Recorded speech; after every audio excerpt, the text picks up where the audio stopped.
আসসালামু আলাইকুম। সবাই কেমন আছেন? আই হোপ সবাই অনেক বেশি ভালো আছেন। আলহামদুলিল্লাহ আমিও আমার পরিবার পরিজন নিয়ে ভালো আছি। এই তো প্রতিদিনের মতো আবার একটি নতুন লাইফস্টাইল ব্লগ নিয়ে এসেছি আপনাদের মাঝে। আশা করি আজকের ভিডিওটা আপনাদের অনেক বেশি ভালো লাগবে। যদিও আজকে কোনো টাকার ভিডিও নিয়ে আসিনি। আজকে আমার লাইফে আমি কি করি তাই আর কি নিয়ে একটা ভিডিও সাজিয়েছি। আশা করি আজকের ভিডিওটি আপনাদের অনেক বেশি ভালো লাগবে। রমজান দেখতে দেখতে কিন্তু রমজান মাস চলে এসেছে।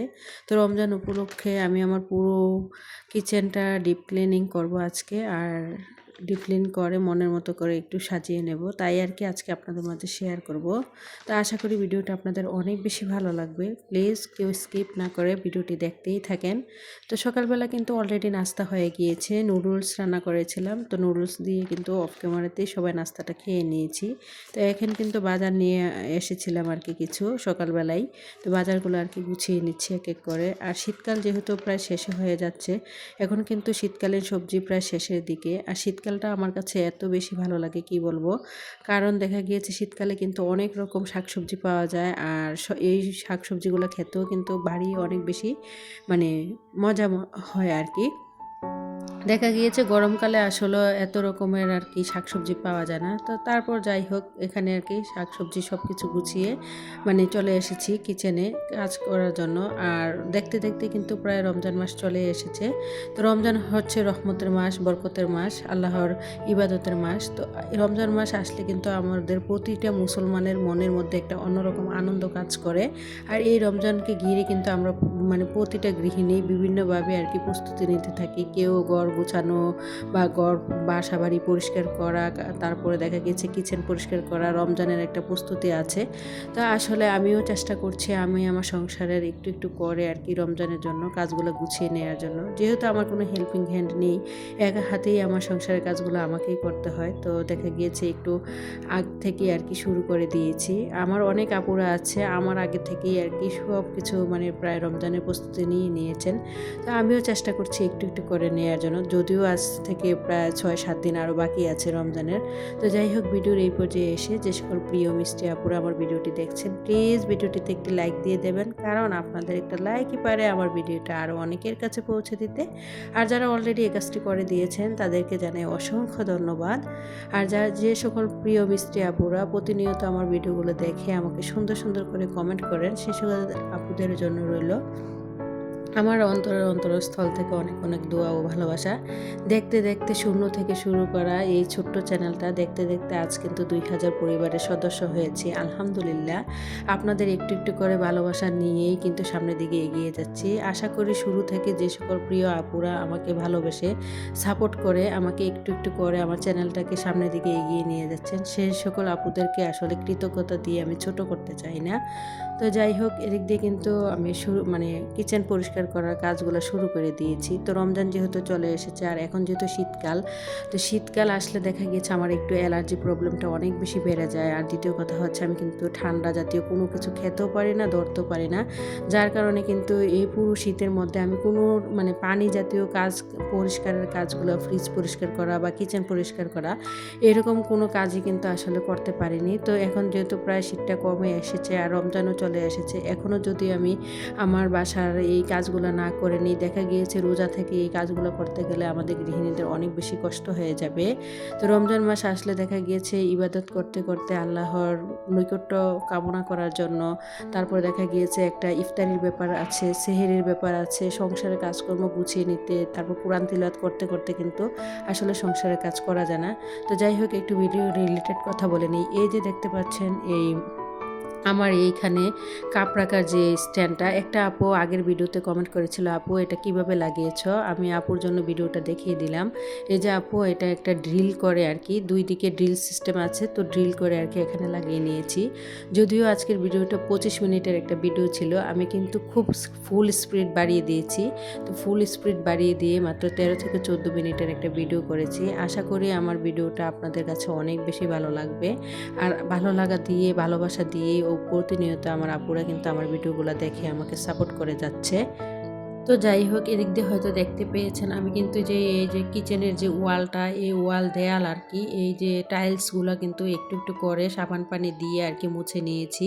তারপর কাপের স্ট্যান্ডটাও মুছে নিয়েছিলাম। এই যে দেখতে পাচ্ছেন র্যাকটা, এই র্যাকটাও কিন্তু আমি মানে যদিও ভালো করে আর কি ওয়াশরুমে নিয়ে না ধুই, কিন্তু জালির মধ্যে সাবান লাগিয়ে ভালো করে আর কি মুছে নিয়েছিলাম। তো এক এক করে আর কি এখন প্লেটগুলো গুছিয়ে নিয়েছি। আর আমার সবচেয়ে বেশি রান্নাঘরে সবচেয়ে বেশি যে জিনিসটা পরিষ্কার করতে সবচেয়ে বেশি বিরক্তকর বিষয় লাগে সেটা হচ্ছে আর কি রান্নাঘরের জানালা পরিষ্কার করা। আসলে কিচেনের জানালা বলেন আর অন্য রুমের জানালা বলেন, যেহেতু গ্রিল করা থাকে, গ্রিলের মাঝখান দিয়ে হাত ঢুকিয়ে ঢুকিয়ে থাই গ্লাসগুলো পরিষ্কার করা কিন্তু অনেক বেশি কষ্টের ব্যাপার হয়ে যায়। অনেক সময় দেখা গিয়েছে হাতও কিন্তু ব্যথা করে। তো দেখা গিয়েছে আমি কিন্তু মানে পুরো কিচেনের জানালার ২টা থাই গ্লাসে আর কি পরিষ্কার করে নিয়েছি। যদিও মানে ভিডিওতে একটু দেখিয়েছি, কিন্তু এই কাজগুলো করতে আমার কিন্তু ১ থেকে ২ ঘন্টা সময় লেগে গিয়েছিল আর কি পুরো কিচেনটা আজকে ডিপ ক্লিন করতে করতে। তো এখানে আর কি যেই খালি জারগুলো ধুয়ে দিয়েছিলাম সেগুলো আর কি একটু গুছিয়ে নিচ্ছিলাম। তারপরে কাঠের যে অর্গানাইজারটা এটাও আজকে আর কি পরিষ্কার করে ফেলবো। আসলে রমজান যেহেতু চলে এসেছে, রমজানের মধ্যে কিন্তু আসলে এরকম ডিপ ক্লিনের কাজগুলো করতে গেলে দেখা গিয়েছে সময় অনেক বেশি লেগে যাবে।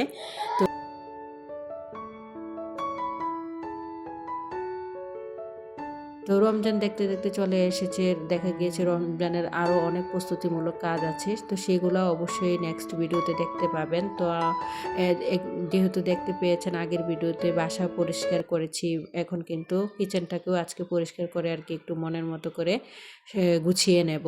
প্রায় অনেক দিন হয়ে গিয়েছে আসলে কিচেনটা পরিষ্কার করতে পারছি না বা কোনোভাবে গুছাতেও পারছি না। যেহেতু রমজান মাস চলে এসেছে, ভাবলাম যে রমজানের আগে এই কাজগুলো করে নেই। আসলে রমজান মাস এমন একটা মাস আমাদের প্রতিটা মুসলমানের জন্য অনেক বেশি আনন্দ বয়ে নিয়ে আসে। আর এই মাসটা কিন্তু মানে আমি দেখেছি বছরের অন্যান্য ১১ মাসের চেয়েও কিন্তু অন্যরকম একটা শান্তি কাজ করে এই মাসে। তো এই মাসে যেহেতু আল্লাহর মানে বেশিরভাগ মানুষই বেশিরভাগ সময় কিন্তু আল্লাহর ইবাদতে মশগুল থাকেন। আসলে এই মাসটার মধ্যে একটা অন্যরকম শান্তি ফিল করা মানে আমি দেখেছি যে ফিল করা যায়। তো যাই হোক, দোয়া করি সবার রমজান ভালো কাটুক। দেখতে দেখতে কিন্তু আমি কিচেনের অনেক কিছু পরিষ্কার করে নিয়েছি। হয়তো দেখতে পেয়েছেন যে কিচেনের যে ক্যাবিনেট মানে এই যে কিছুদিন আগে যে একটা স্মার্ট অর্গানাইজার এনেছিলাম আর কি কাঠের, ওইটাও পরিষ্কার করে নিয়েছি। ছোট্ট একটা র্যাক ছিল, মিনি র্যাক, ওইটাও পরিষ্কার করে নিয়েছি। তো এখন কিন্তু যে স্পুনদানি যেটাতে করে আর কি আমি আমার বাসার যত চামচ বা সব কিছু আর কি রাখি, এটাও একটু পরিষ্কার করে নিয়েছি। আর এই যে ওয়ালটা দেখতে পাচ্ছেন, এটা কিন্তু আমার বেসিং এরিয়ার ঠিক উপরে আর কি। তো এখানে আমার একটা হুক আছে মানে কি বলে আসলে স্টিলের আর কি, মানে এটার মধ্যে আর কি সব কিছু আমার কিচেনের প্রয়োজনীয় যা কিছু আছে সব কিছুই আর কি আমি এখানে ঝুলিয়ে রাখি আর কি। আর এইটাতে করে এগুলো রাখলে দেখা গিয়েছে অনেক বেশি সুবিধা হয়। যখনই যেই কাজ করি না কেন তখনই কিন্তু এখান থেকে নিয়ে আর কি ব্যবহার করতে পারি। এই যে দেখতে পাচ্ছেন, তো এখানে কিন্তু আমার প্রয়োজনীয় কিচেনের যা কিছু আছে সব কিছুই আর কি এখানে আমি রেখে দিই। আমার কিচেনটা যদিও অনেক বেশি ছোট, আসলে চাইলেই তো আর বাড়া বাসা ছোট্ট কিচেন মনের মতো হয় না। আর এত ছোট্ট কিচেনটাকে কিন্তু আসলে আমি সবসময় গুছিয়ে পরিপাটি করে রাখার চেষ্টা করি। আর একটা গুছানো গাছানো পরিষ্কার পরিপাটি কিচেন কিন্তু প্রতিটা মেয়ের স্বপ্ন, কারণ দিনের বেশিরভাগ সময় কিন্তু আমাদের কিচেনেই কাটে। আপনি দেখা গিয়েছে দিনের শুরুটাও কিন্তু আমাদের কিচেন দিয়ে শুরু হয়, আবার দিনের শেষটাও কিন্তু একদম রাতে যখন ঘুমাতে যাব তার আগ মুহূর্তেও কিন্তু কিচেন থেকেই আমাদের সংসারের কাজগুলো শেষ হয়। তো সবসময় চেষ্টা করি আমি আমার ভাড়া বাসার এই ছোট্ট কিচেনটাকে পরিষ্কার পরিচ্ছন্ন করে গুছিয়ে রাখতে। যদিও অনেক বেশি ছোট, আমার বাসায় যারাই আসেন অনেক বেশি অবাক হয়ে যান যে এত ছোট্ট কিচেন কত সুন্দর করে গুছিয়ে রেখেছেন, বা এত ছোট বা এত কম জায়গার মধ্যে অনেক কিছু আমি কিভাবে রেখেছি, তারা অবাক হয়ে যায়। কারণ উনাদের অনেক বড় কিচেন, তারপরেও উনারা পারে না। কারণ দেখা গিয়েছে আসলে একটু যদি বুদ্ধি খাটাই আর একটু টেকনিক খাটাই, দেখা গিয়েছে খুব কম জায়গার মধ্যে কিন্তু আমরা অনেক কিছু রাখতে পারি। এই যে আমার কিচেনের এই যে সামান্য একটু মানে ফ্লোর দেখতে পাচ্ছেন, আমার কিন্তু এই সামান্য একটু জায়গা, এই জায়গায় দাঁড়িয়ে আর কি আমি রান্না করি। কাটাকাটি করলে অন্য রুম থেকে কাটাকাটি করে নিয়ে এসে তারপরে রান্না করতে হয়। আর আমার বাসায় আমার কিচেনে কিন্তু কোনো কাউন্টার টপ নেই। এই যে দেখতে পাচ্ছেন আমি যে কাঠের যে স্মার্ট অর্গানাইজারটা রেখেছি, এটাই আমার একটু কাউন্টার টপ। আর আমি যেখানে চুলাটা রেখেছি এটাও কিন্তু একটা আমি নিজে অর্গানাইজিং করে একটা টেবিল বানিয়ে নিয়েছি ছোট জানালা বরাবর আর কি। ওই টেবিলের উপরে কিন্তু আমার চুলাটা রাখি সব সময়। আসলে জায়গা যত ছোট হোক না কেন সেটা কিন্তু ম্যাটার করে না, সেটা হচ্ছে আপনার বুদ্ধি দিয়ে কিভাবে সুন্দর করে সব কিছু সাজিয়ে গুছিয়ে রাখবেন, কিভাবে সব এত ছোট জায়গার মধ্যেও কিন্তু বুদ্ধি করে সাজিয়ে গুছিয়ে রাখলে অনেক কিছু রাখা যায়। তো আমার কিচেন যারা দেখে তারা কিন্তু অবাক হয়ে যায়। আমার বাসার মানে প্রতিটা ফ্লোরের সবচেয়ে ছোট কিচেন হচ্ছে আমার, তবে কিন্তু আমি খুব সুন্দর করে সাজিয়ে গুছিয়ে রেখেছি। আসলে এটা হচ্ছে যার যার রুচির উপরে ডিপেন্ড করে, আমি মনে করি কি। তো যাই হোক, তো এদিক দিয়ে এক এক করে কিন্তু সব কিছু আবার গুছিয়ে নিচ্ছিলাম, সাজিয়ে নিচ্ছিলাম।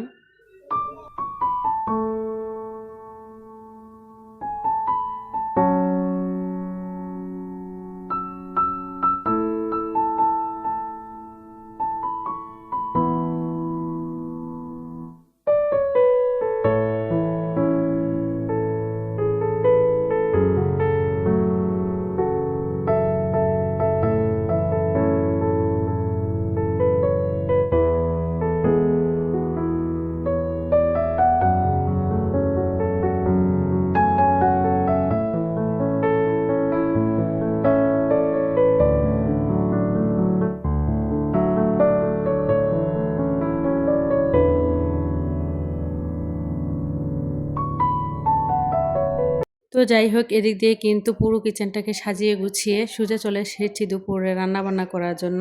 আর একটা কিন্তু সাজানো গোছানো একটা কিচেন প্রতিটা মেয়ের স্বপ্ন, একটা মানসিক শান্তির কারণ।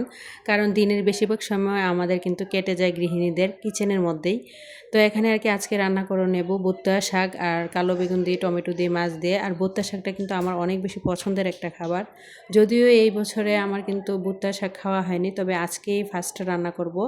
বিয়ের পর কিন্তু আমি আমার শাশুড়ি মায়ের কাছ থেকে ভুট্টা শাক রান্নাটা শিখেছি। আর উনি যে এত সুন্দর করে রান্না করতে পারে কি বলবো, আসলে আমি উনাকে যত দেখি ততই কিন্তু অবাক হই। আর আমার শাশুড়ি মায়ের হাতের রান্না কিন্তু অনেক বেশি মজা। তো উনার হাতের খাবার যে খায় সে কিন্তু বারবার বলতে হয়। উনি কিন্তু অনেক বেশি মানে অনেক মজা করে সব কিছুই রান্না করতে পারেন। তো আজকে ঠিক আমি আমার শাশুড়ি মায়ের মতো আর কি এখানে শাকটা রান্না করব। আমার শাশুড়ি মা আর কি তেল ছাড়া এখানে ভুট্টা শাক রান্না করেন। তো আমি ঠিক আমার শাশুড়ি যেভাবে রান্না করে ওভাবেই আর কি রান্না করার একটু ট্রাই করব। তো আসলে ভুট্টা শাকটা যদিও এই বছরে খাওয়া হয়নি, আমি যেখানে থাকি আসলে চাইলেও অনেক কিছু পাওয়া যায় না।